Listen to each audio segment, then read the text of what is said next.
दर्शन सुन ले। जब कालका पीठ दिल्ली में हमने श्री राम सेतु की रक्षा के लिए आयोजन किया, उस समय द्वारका ज्योतिष मठ के मान्य जगत गुरु शंकराचार्य आए हमारे निमंत्रण पर। उस समय दयानंद स्वामी मंच पर थे। अब लोग वहां के महंत आदि संत थे। उसके बाद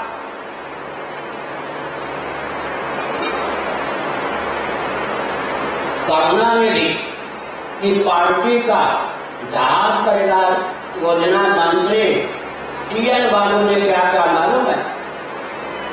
टीएन बालू ने क्या कहा?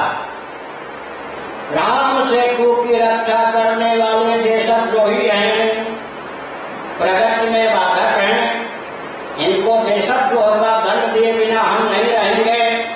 समझ गए? हम कैसे समझें कि भारत स्वतंत्र है?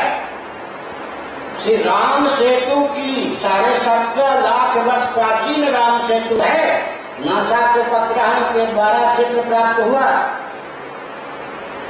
भगवान राम के द्वारा विनिर्मित सेतु, उसको विखंडित करने की योजना चल रही थी। 2 यंत्र उससे टकराकर नष्ट हो गए थे, तीसरा यंत्र विदेश से मंगवा कर उसे नष्ट करने के लिए रखा गया था। एक चीज आप सुन लें, समझ लें, टीएन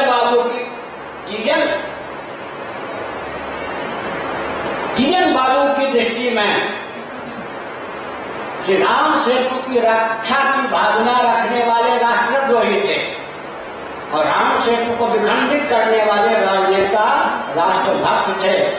सोनिया गांधी ने, करुणानिधि ने, मनमोहन सिंह ने उस सेतु को विखंडित करने के लिए शिलान्यास किया था। समझ गए? और मैं संकेत करना चाहता हूं, मुझसे नहीं रहा गया।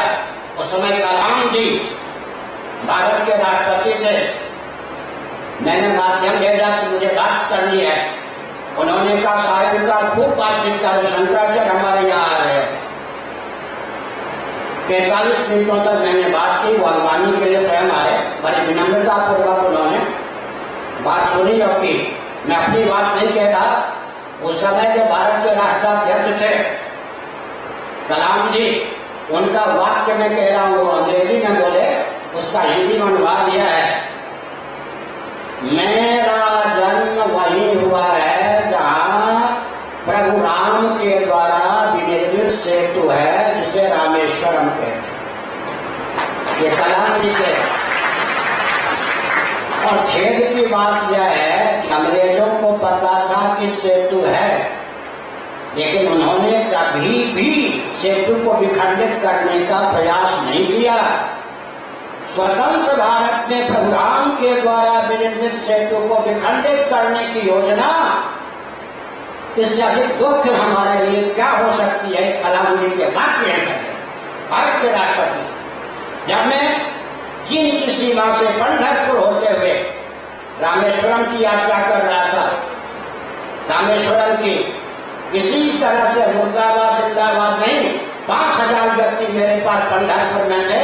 पंढरनाथ की परिक्रमा के समय, हे पंढरनाथ राम सेतु की रक्षा कर। रामेश्वरम की परिक्रमा की मंदिर की, हे रामेश्वर राम सेतु की रक्षा कर। करुणानिधि ने जो वक्तव्य दिया अंग्रेजी में मेरे पास कहीं होगा, पुरी के शंकराचार्य राष्ट्रद्रोही, उसको दंड दिए बिना हम नहीं रहेंगे। समझ गए? अब मैं पूछना चाहता हूं, पुरातत्व विभाग ने मुझको सूचना दी, मैंने श्रीलंका से संपर्क साधा है, श्री राम सेतु के संयुक्त राष्ट्र से मैंने संपर्क साधा है। साथ ही साथ मैं विचित्र बात कह दूं, पुरातत्व विभाग ने कहा इसका खंडन राष्ट्र के हित में नहीं है। सुरक्षा विभाग ने मुझसे कहवाया इसका खंडन राष्ट्र के लिए हितकर नहीं है, सुरक्षा की दृष्टि से कवच है। और पर्यावरण विभाग ने कहा इसका खंडन होते ही विखंडन होते ही बाढ़ के चपेट में पूरा क्षेत्र आ जाएगा।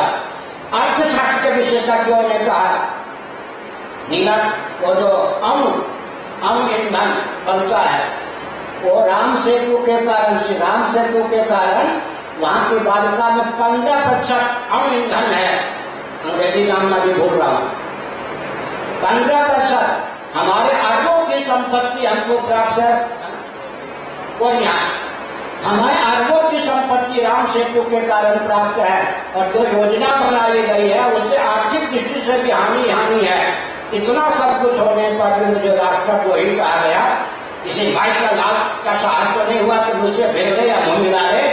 लेकिन मैं कहना चाहता हूँ, अंग्रेजों के शासनकाल में गोवंश की रक्षा करने वालों को, गोवंश की रक्षा की बात करने वालों को राष्ट्रद्रोही कहा जाता था। आज स्वतंत्र भारत में गुंडा कहा जाता है। मैं कैसे मान कि भारत स्वतंत्र देश है। अंग्रेजों के शासनकाल में राम सेतु की रक्षा की चर्चा करने वाले को गुंडा नहीं कहा जाता था, देशद्रोही नहीं कहा जाता था। लेकिन स्वतंत्र भारत में राम सेतु की रक्षा की आवाज बुलंद करने वाले एक शंकराचार्य को देशद्रोही कहा गया। खुद के शंकराचार्य को दंड देने के लिए करुणानिधि ने वक्तव्य दिया। मैं कैसे मानूं कि भारत स्वतंत्र है। इसलिए जो तंत्र को भक्तों को गुंडा कहता है उस तंत्र को समझना